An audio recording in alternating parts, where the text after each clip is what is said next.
वज़ीर आज़म ने कल कहा उनकी हुकूमत के खिलाफ साजिश हो रही है। आज आर्मी चीफ और चीफ जस्टिस ऑफ पाकिस्तान ने फौजी इनकलाब की खबरों को यकसर मुस्तरद कर दिया। वज़ीर आज़म कल दरअसल अपनी हुकूमत की नाकामी का इतराफ़ कर रहे थे। कहते थे कि रियासत के अंदर रियासत काम कर रही है, लेकिन इससे पहले 23 मौक़े ऐसे आए थे कि वज़ीर आज़म एतराफ़ नाकामी भी करते और शर्मिंदगी का भी इजहार करते, मगर उस मौके पर वो खामोश रहे। पूछा जा रहा है कि कल फौज की क़यादत के खिलाफ चार्जशीट देने के बाद क्या गिलानी हुकूमत अब फौजी क़यादत के खिलाफ एक्शन लेगी। अल्ताफ हुसैन की MQM आज मुल्तान जा पहुंची और वहां की सियासत में अपना झंडा गाड़ दिया। दूसरी तरफ इमरान खान पूरी कुव्वत के साथ कराची के मैदान सियासत में उतर गए हैं। एक और बड़ा जुर्म का वाक़या कराची में हुआ है। कराची वाले पूछते हैं कि हमें जालिम जराइम पेशावरों से कौन बचाएगा। दिन भर की अहम तरीन खबरों, तबसरों और तज्जियों के साथ आप देख रहे हैं प्रोग्राम आज कामरान खान के साथ। अस्सलाम वालेकुम, मैं हूं कामरान खान।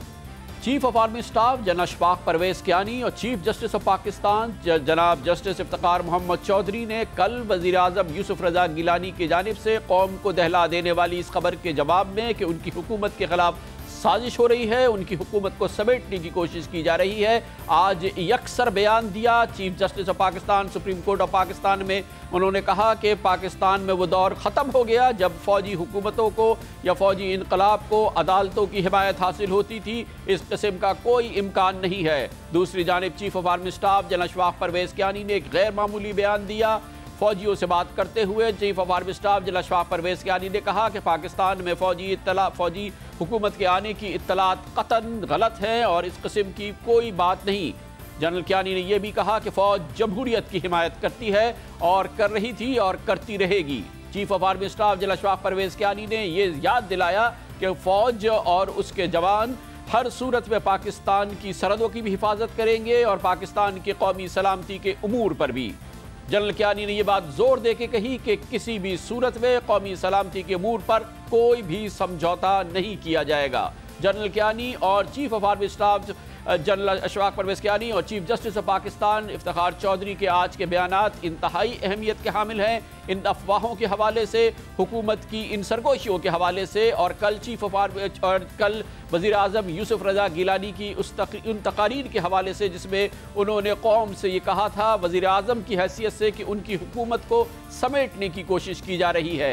आज इस इम्कान को मुस्तरद किया पाकिस्तान की दो अहम तरीन इदारों ने और वज़ीर आज़म यूसुफ रज़ा गिलानी की हुकूमत इन ऐलानात के बाद आज खामोश नजर आती है। लेकिन वज़ीर आज़म यूसुफ रज़ा गिलानी अगर आज खामोश है तो कल वो पूरी कौम को दहला चुके हैं। वज़ीर आज़म यूसुफ रज़ा गिलानी ने कल 1 घंटे के अंदर 2 तकारीर में बात की और उन्होंने कहा कि उनकी हुकूमत के अंदर रियासत काम कर रही है, मगर उन्होंने ये नहीं कहा कि वो इस एतराफ़ नाकामी की सूरत में क्या करने वाले हैं, उन्होंने क्या किया या आइंदा क्या करेंगे। वज़ीर आज़म यूसुफ रज़ा गिलानी ने यह भी तहलका खेज बयान दिया कि उनकी रियासत के अंदर दूसरे इदारे आज़ाद काम कर रहे हैं। वज़ीर आज़म यूसुफ रज़ा गिलानी ने कहा कि फ़ौज की तनख्वाहें उन्होंने दुगनी करी, मगर उसके बावजूद उनके बकौल फ़ौज की क़यादत पार्लियामेंट के सामने जवाबदेह नहीं है। वज़ीर आज़म यूसुफ रज़ा गिलानी की ये चार्जशीट थी, लेकिन वो एतराफ़ नाकामी भी था और उनका ये कहना कि वो पाकिस्तान के ऐसी हुकूमत के सरबराह हैं जिसमें रियासत के अंदर रियासतें काम कर रही हैं,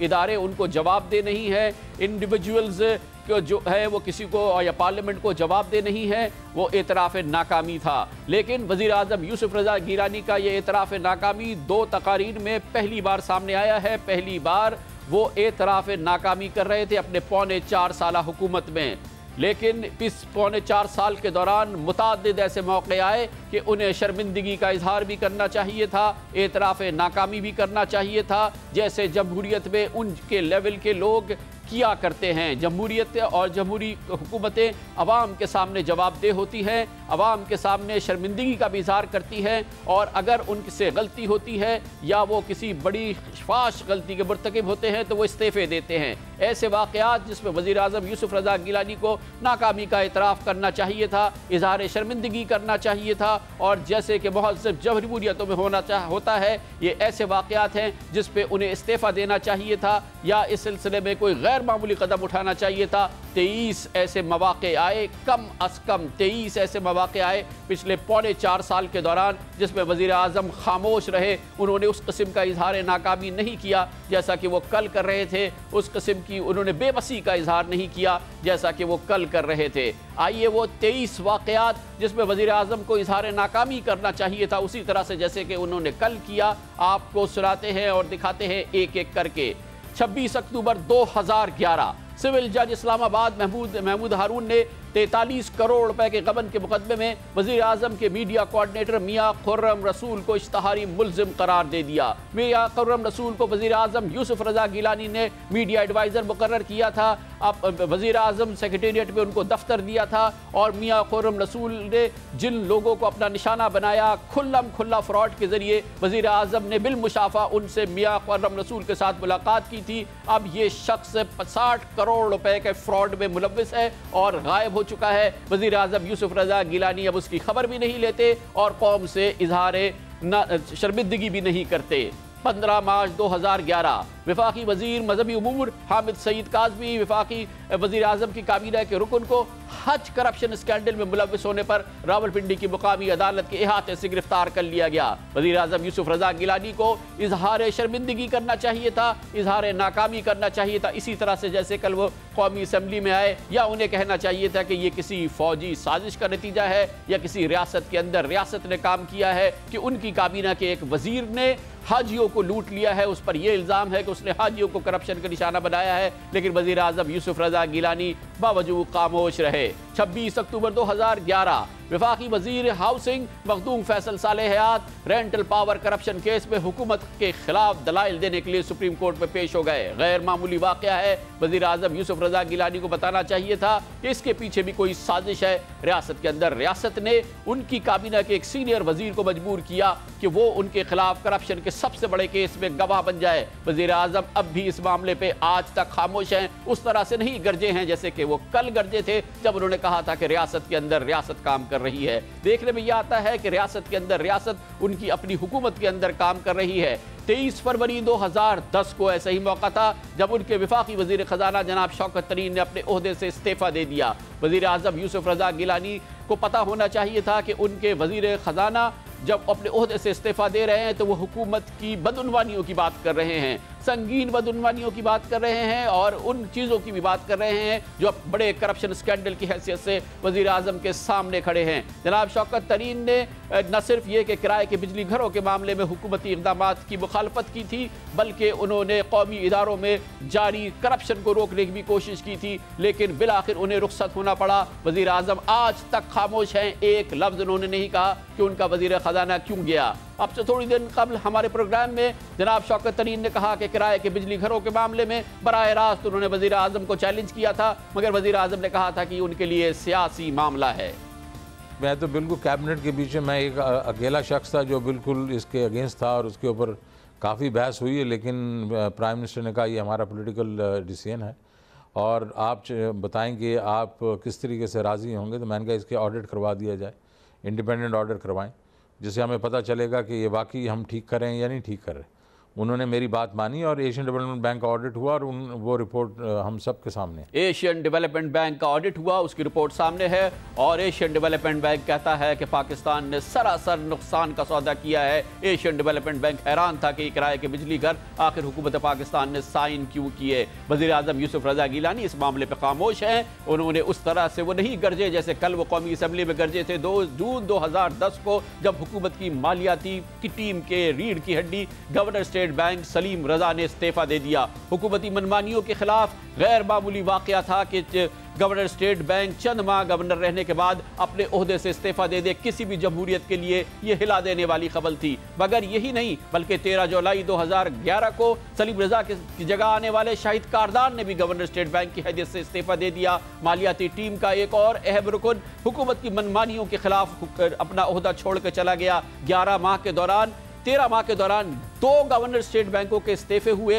वजीर आजम यूसुफ रजा गिलानी खामोश है, ना ही उन्होंने ये कहा कि रियासत के अंदर किसी रियासत ने काम दिखाया है कि उनके 2 गवर्नर स्टेट बैंक हुकूमती मनमानियों के खिलाफ छोड़ के चले गए हैं। अगर वजीर आजम यूसुफ रजा गिलानी को शर्मिंदगी का या नाकामी का इतराफ़ करना था तो उन्हें 16 सितंबर 2010 को भी करना चाहिए था, जब मैट्रिक पास अदनान ख्वाजा को, जिन्हें उन्होंने पाकिस्तान की सबसे बड़ी oil and gas development corporation का MD बनाया था, सुप्रीम कोर्ट ऑफ पाकिस्तान ने उसके खिलाफ एक्शन लिया और वजीर आजम को उसकी तैनाती का नोटिफिकेशन वापस लेना पड़ा। वजीर आजम जिम्मेदारी लेते और इसी तरह से गरजते जैसे कल वो कौमी असम्बली में गरजे थे। अगर वो नहीं गरजे तो 6 सितंबर 2009 को भी नहीं गरजे, जब इतवार की छुट्टी वाले रोज उन्होंने इंतहाई ईमानदार डायरेक्टर जनरल FIA तारिक खोसा की तबादले का नोटिफिकेशन जारी किया और उन्हें फौरी तौर पर ओहदे छोड़ने का हुक्म दिया। तारिक खोसा का कसूर यह था कि पाकिस्तान स्टील, जो अब तबाह बर्बाद हो चुकी है करप्शन के हाथों, वो उसके असल मुल्ज़िमों के खिलाफ कार्रवाई करने की कोशिश कर रहे थे।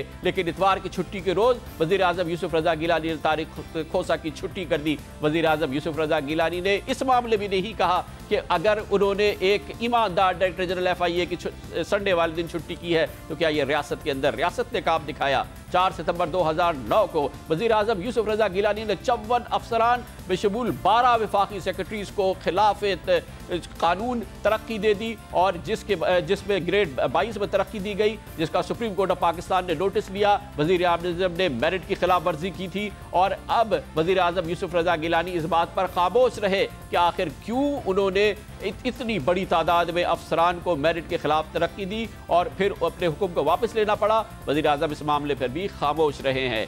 अगर इजहार शर्मिंदगी करना था या अपनी बेबसी का इजहार करना था तो उन्हें 19 मई 2011 को करना चाहिए था, जब FIA ने इंकशाफ किया कि उनके वफाकी वजीर तिजारत Makhdoom Amin Fahim national insurance corruption case में बराह रास्त मुलव्विस हैं। दूसरा काबीना का वजीर आजम के दाएं हाथ पे बैठने वाला वजीर, उसके खिलाफ करप्शन के इल्ज़ामात उनकी हुकूमत में ही साबित हो रहे हैं, मगर वजीर आजम खामोश हैं, नहीं कहते कि रियासत के अंदर कोई रियासत काम कर रही है जिसकी वजह से उनका सीनियर वजीर करप्शन के इल्ज़ाम में बराह रास्त फंस गया है। 2 मई 2011 को तो वजीर आजम को शायद इस्तीफा ही दे देना चाहिए था, जब चौधरी परवेज इलाही, मखदूम फैसल साले हयात, अमीर मकाम और गौस बख्श महर, वो चारों लोग जो कि जनरल परवेज मुशर्रफ की काबीना के रुकन थे, उन्होंने हल्फ उठाया। वो 7 वज़रा और 7 वज़रा ममलकत में शामिल थे, जिनसे वज़ीर आज़म यूसुफ रज़ा गिलानी को जिनको शामिल किया गया। वज़ीर आज़म यूसुफ रज़ा गिलानी खामोश रहे, उन्होंने नहीं कहा कि रियासत के अंदर रियासत काम कर रही है, जब ऐसे लोग जिनको उनकी पार्टी कातिल लीग कहती है वो उस काबीना में शामिल हो गए हैं। वज़ीर आज़म तो खामोश रहे, लेकिन उन्हीं की काबीना के एक बाज़मीर रुकन बैन सूबाई राब्ते के वज़ीर जनाब मियाँ रज़ा रब्बानी ने उसी दिन अपनी काबीना से इस्तीफ़ा दे दिया, क्योंकि रज़ा रब्बानी बर्दाश्त नहीं कर सकते थे कि वो काबीना हो जिसमें जनाब परवेज़ इलाही शामिल हों, जो कि अपने पोजीशन पर और अपने उनके जो सियासी जो उनका स्टांस है वो हमेशा उस पर बरकरार रहे हैं। लेकिन शायद पीपल्स पार्टी के लिए, वज़ीर आज़म के लिए, अगर मियाँ रज़ा रब्बानी के लिए उनकी पोजीशन काबीना में उनके साथ बैठने के लिए काबिल कबूल नहीं थी, लेकिन कम अज़ कम वज़ीर आज़म के लिए तो ये बात नाकाबिल बर्दाश्त होनी चाहिए थी। ये बेनज़ीर ज़रदारी का दीन से कोई तल्लुक़ नहीं है। इसका ये ख्याल था कि हमारे अवाम जो हैं ये उसकी करप्शन को भूल चुके हैं, लेकिन ना अवाम करप्शन को भूले हैं, ना इसके किरदार को भूले हैं। हमेशा लोगों ने कहा है कि हमें इसकी हुब्बुल वतनी पे शक है। इस मौके पे भी वज़ीर आज़म यूसुफ रज़ा गिलानी ने नहीं कहा कि कोई खुफिया हुकूमत या कोई रियासत के अंदर रियासत की चमत्कारी है जो इस वक्त उनके सामने नज़र आ रही है। वज़ीर आज़म यूसुफ रज़ा गिलानी को कम अज़ कम इजहार शर्मिंदगी का इजहार करना चाहिए था, अफसोस करना चाहिए था, 2 लफ्ज़ कहने चाहिए थे। जब 24 अक्टूबर 2011 को यह अंदोनाक वाक़या हुआ, जब कंडो यारों से ताल्लुक़ रखने वाले एक गरीब शख्स ने, एक रोज़ी के बतलाशी राजा खान रिंद ने बेरोज़गारी से तंग आकर इस्लामाबाद में उनके घर के करीब अपने आप को आग लगाकर हलाक कर लिया। अंधोनाक वाक़या था। वज़ीर आज़म यूसुफ रज़ा गिलानी ने नहीं कहा कि बेरोज़गारी से तंग आकर अगर कोई शख्स कंडो यारों से आके इस्लामाबाद में पार्लियामेंट हाउस के सामने अपने आप को जलाकर हलाक करता है तो ये रियासत के अंदर रियासत की कार्रवाई है। 26 अक्टूबर 2011 को इसी किस्म का एक और वाक़या लाहौर में हुआ, जब रेलवे पेंशनर महमूद खान रात भर कतार में खड़े पेंशन के मिलने का इंतज़ार करता रहा और सुबह लाहौर में दम तोड़कर वो दम तोड़ गया। ये एक और अजीब व गरीब वाक़या था जिसमें वज़ीर आज़म खामोश रहे और उन्होंने नहीं कहा कि रियासत के अंदर रियासत ने काम दिखाया कि रेलवे के पेंशनर्स को उनकी पेंशन नहीं मिली और वो सारी रात वहाँ खड़े रहे, हत्ता कि उनमें से एक पेंशनर ने एड़िया रगड़ रगड़ के हलाक कर दिया। वज़ीर आज़म बिल्कुल खामोश रहे और उन्होंने अपनी नाकामी का एतराफ़ नहीं किया। ये बात भी बहुत अहम है कि 11 फरवरी 2011 को वज़ीर आज़म ने राजा परवेज़ अशरफ को वज़ीर पानी और बिजली के ओहदे से हटाया और उन्होंने इसलिए हटाया कि बकौल राजा परवेज़ अशरफ के पाकिस्तान भर में लोड शेडिंग 2009 में ख़त्म होनी थी, लेकिन वज़ीर आज़म ने खुद इसकी जिम्मेदारी नहीं ली और ये नहीं कहा कि रियासत के अंदर रियासत ने काम दिखाया कि 2009 31 दिसंबर तक लोड शेडिंग ख़त्म नहीं हो सकी। वज़ीर आज़म यूसुफ रज़ा गिलानी को कौम को बताना चाहिए था कि आखिर क्यों 28 नवंबर 2008 को उन्होंने भारतीय वज़ीर आज़म डॉक्टर मनमोहन सिंह की दरख्वास्त पर ISI के सरबराह अहमद शुजा पाशा को मुंबई हमलों के हवाले से फौरी तौर पर भारत भेजने का ऐलान किया था। क्यों उन्होंने लब्बैक कहा था डॉक्टर मनमोहन सिंह के इस मुतालबे पर जो भारतीय वज़ीर आज़म ने मुंबई हमलों के बाद किया था। वज़ीर आज़म यूसुफ रज़ा गिलानी को कम अज़ कम बताना चाहिए कि क्या ये भी रियासत के अंदर रियासत की चमत्कारी थी कि साबिक वफाकी वज़ीर जनाब हामिद सईद काज़मी ने नवंबर के महीने में इंकशाफ किया कि हज करप्शन के मरकजी किरदार राव शकील ने वज़ीर आज़म गिलानी के साहबजादे अब्दुल कादिर गिलानी को 99 लाख रुपए मालियत की गाड़ी भेजी गई। क्या इसकी वज़ीर आज़म यूसुफ रज़ा गिलानी इंडिपेंडेंट शफ़ाफ पुरजोर तहकीकात कराना चाहेंगे या समझेंगे कि ये भी रियासत के अंदर रियासत की कार्रवाई है। 15 अप्रैल 2010 को वज़ीर आज़म यूसुफ रज़ा गिलानी को बताना होगा कि क्या ये रियासत के अंदर रियासत की कार्रवाई थी कि अक़वाम मुत्तहिदा का वो कमीशन जो उनकी हुकूमत ने कायम किया था अपनी रिपोर्ट में कहता है कि बेनज़ीर भुट्टो शहीद कत्ल की केस की मौसर तहकीकात न मुशर्रफ हुकूमत ने की और न ही वज़ीर आज़म यूसुफ रज़ा गिलानी की PPP हुकूमत ने कोई संजीदा कोशिश की। अक़वाम मुत्तहिदा ने कहा कि PPP की जानिब से इजाफी सिक्योरिटी इंतजामात का कोई जिम्मेदार नहीं था। ये इंतजामात काफ़ी नहीं थे और बहुत ही बुरे अंदाज में किए गए थे। अक़वाम मुत्तहिदा भी इस बात पर उसको हैरानगी है कि वज़ीर आज़म यूसुफ रज़ा गिलानी की हुकूमत मोहतरमा बेनज़ीर भुट्टो के कातलों तक क्यों नहीं पहुँच रही और उसकी साजिश को क्यों बेनकाब नहीं कर रही। इसी रिपोर्ट में कहा गया था कि मोहतरमा बेनज़ीर भुट्टो के कत्ल के मुर्तकिब अफराद के खिलाफ मुजरमाना फेल के तयन की जिम्मेदारी अब पाकिस्तानी हुक्काम पर है। पाकिस्तान पर लाजिम है कि वो एक संजीदा और काबिल एतबार तफ्तीशी अमल शुरू करे, यानी कि कोई संजीदा और काबिल एतबार तफ्तीशी अमल अक़वाम मुत्तहिदा के बकौल वज़ीर आज़म यूसुफ रज़ा गिलानी की हुकूमत ने मोहतरमा बेनज़ीर भुट्टो के कत्ल के हवाले से नहीं किया है। 26 जुलाई 2008 को वज़ीर आज़म बताए कि क्या ये रियासत के अंदर रियासत की कार्रवाई थी कि उन्होंने हुक्म दिया कि ISI का तमाम फाइनेंशियल ऑपरेशनल कंट्रोल वजारत दाखिला में जनाब वज़ीर दाखिला रहमान मलिक के तहत कर दिया जाए और क्या वजह थी कि वो इस अपने हुक्मनामे को 2 घंटे में वापस लेने पर मजबूर हुए, या ये कि आज तक उन्होंने क्या कौम को इस बारे में कुछ बताया, अपनी किसी भी बेबसी का इजहार किया। वज़ीर आज़म यूसुफ रज़ा गिलानी को जिम्मेदारी लेनी चाहिए या कहना चाहिए कि रियासत के अंदर रियासत ने कार्रवाई की कि आज पाकिस्तान इंटरनेशनल का खसारा 2008 और 2011 में 97 अरब रुपए हो चुका है और इस एयरलाइन के कर्जे 53 अरब रुपए हो चुके हैं। PIA दिवालिया है। ये भी बताएं कि क्या रियासत के अंदर रियासत ने कार्रवाई की कि रेलवे का खसारा अब 62 अरब रुपए है, इसके कर्जे 40 अरब रुपए हैं। क्या पाकिस्तान स्टील को तबाह बर्बाद रियासत के अंदर रियासत ने किया जिसके कुल खसारे 50 अरब रुपए है और आज कर्जे उसके 110 अरब रुपए हो चुके हैं।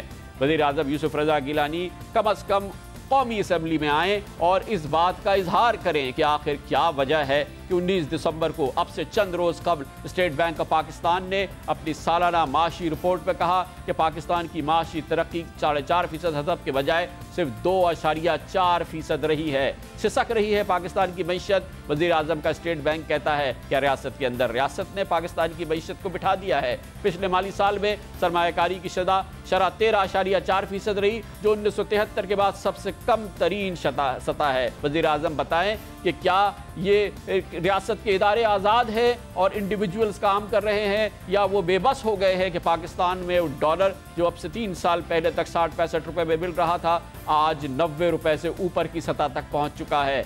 वज़ीर आज़म बताएं कि रियासत के अंदर रियासत ने उन्हें मजबूर किया कि पिछले माली साल के दौरान 1.1 खरब रुपए के उनकी हुकूमत ने कर्जे लिए, और अब उनकी हुकूमत में अंदरूनी कर्जों का हजम 5.2 खरब रुपए तक पहुंच चुका है। पाकिस्तान पर गैर मुल्की कर्जों का हजम अब 67 अरब डॉलर तक पहुंच चुका है। वज़ीर आज़म को यह भी बताना होगा कि 25 मार्च 2008 से 21 अगस्त 2011 यानी 3.5 सालों के दौरान पीपीपी की हुकूमत ने मालियाती इदारों और दीगर डोनर से रिकॉर्ड 15 अरब डॉलर के कर्जे हासिल किए।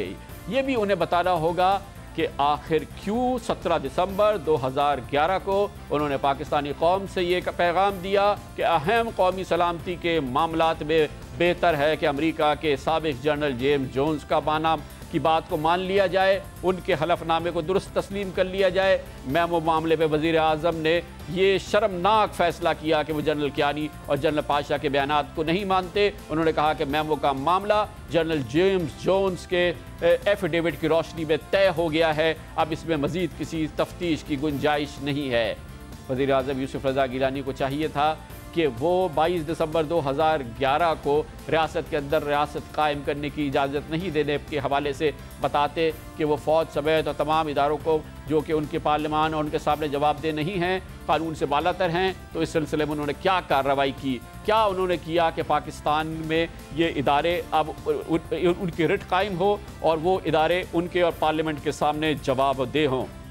सबसे अहम इंकशाफ और जो उन्होंने इजहार करना है पार्लियामेंट में आके उन्होंने बताना है, इदारे चाहे वो शर्मिंदगी करें या कहें कि रियासत के अंदर रियासत ने काम किया, कि जब 16 मार्च 2009 को सुबह 7 बजे वो गैर मामूली तौर पर पाकिस्तान टेलीविज़न के स्क्रीन पर नमूदार हुए और उन्होंने पाकिस्तान में अदलिया की बहाली का ऐलान किया, उसका क्रेडिट लिया, लेकिन उन्होंने ये नहीं बताया कि अदलिया पाकिस्तान में अगर बहाल हुई है, पाकिस्तान में सियासी तहरीक की वजह से, अवामी दबाव की वजह से, उनकी हुकूमत की रेजिस्टेंस के बावजूद अगर वो मजबूर हुए कि अदलिया बहाल हो, तो इसका सहरा अफवाज पाकिस्तान के सरबरा जनरल अशफाक परवेज़ कियानी को जाता है। वज़ीर आज़म ने तो ये नहीं कहा और आज वो बड़ा सीना ठोक के कहते हैं कि इसका सहरा उनके गिर जाता है, उनको इसका सहरा पहनाना चाहिए। लेकिन वज़ीर आज़म यूसुफ रज़ा गिलानी को वकला तहरीक के सबसे बड़े रहनुमा, रावल दस्ते के सरबरा और अपनी ही पार्टी के इंतहाई मोतबर साथी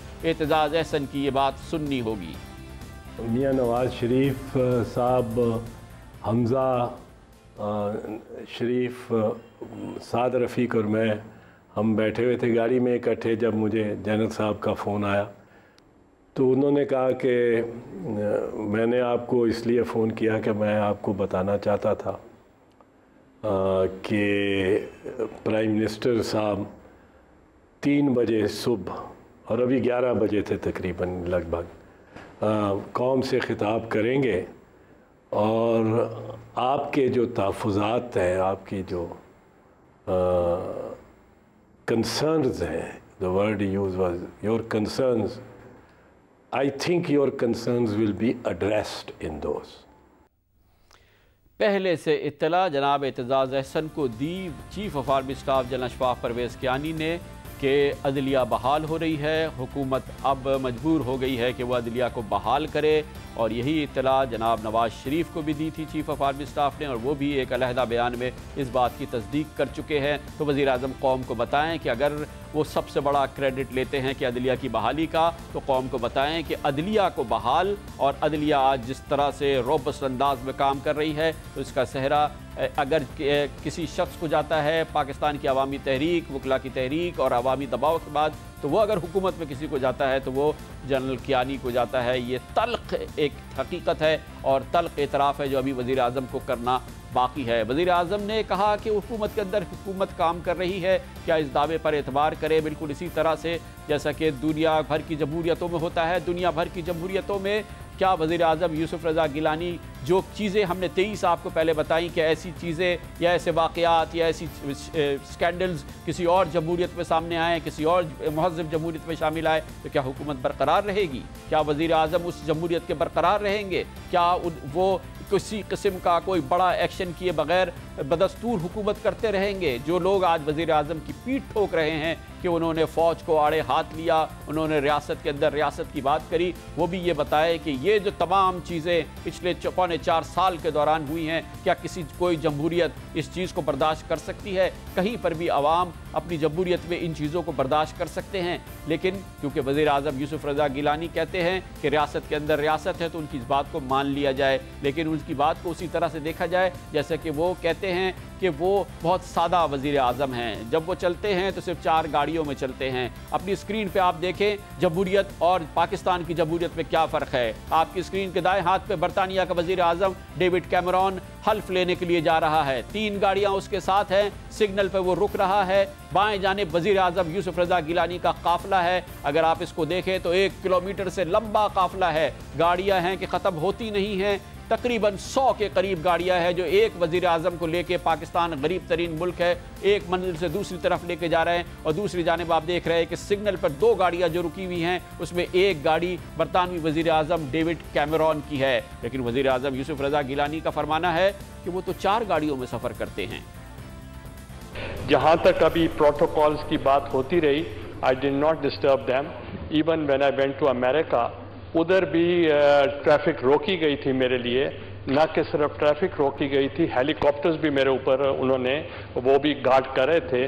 और even in other countries, even in China, तो वहाँ भी प्रोटोकॉल जो है उनको दिया जाता है, मगर मैं इसके हक में नहीं हूँ। और मैंने ऑर्डर किया हुआ है कि जब भी मैं जाता हूँ, इवन कराची और एल्सवेयर, उस पर हम ट्रैफिक को रोकने के लिए I travel by helicopter, so that there should be not an inconvenience for the public. और दूसरा मेरा स्टैंडिंग ऑर्डर है कि जब मैं ट्रैवल करता हूँ, there are only 4 cars with my car which I am driving myself. ये आप अगर किसी को इंफॉर्मेशन नहीं थी तो वो मैं आपको दे रहा हूँ। जो लोग वज़ीर आज़म यूसुफ रज़ा गिलानी की इस बात को मानते हैं कि वो जब चलते हैं तो सिर्फ 4 गाड़ियाँ उनके साथ चलती हैं, तो वो मान लें कि पाकिस्तान के अंदर रियासत के अंदर रियासत काम कर रही है। लेते हैं कमर्शियल ब्रेक और उसके बाद जिक्र करेंगे फ़ौजी क़यादत के खिलाफ जो चार्जशीट दी, क्या उसके बाद वज़ीर आज़म गिलानी इस फ़ौजी क़यादत के साथ काम कर सकते हैं या अब कोई और एक्शन लेंगे।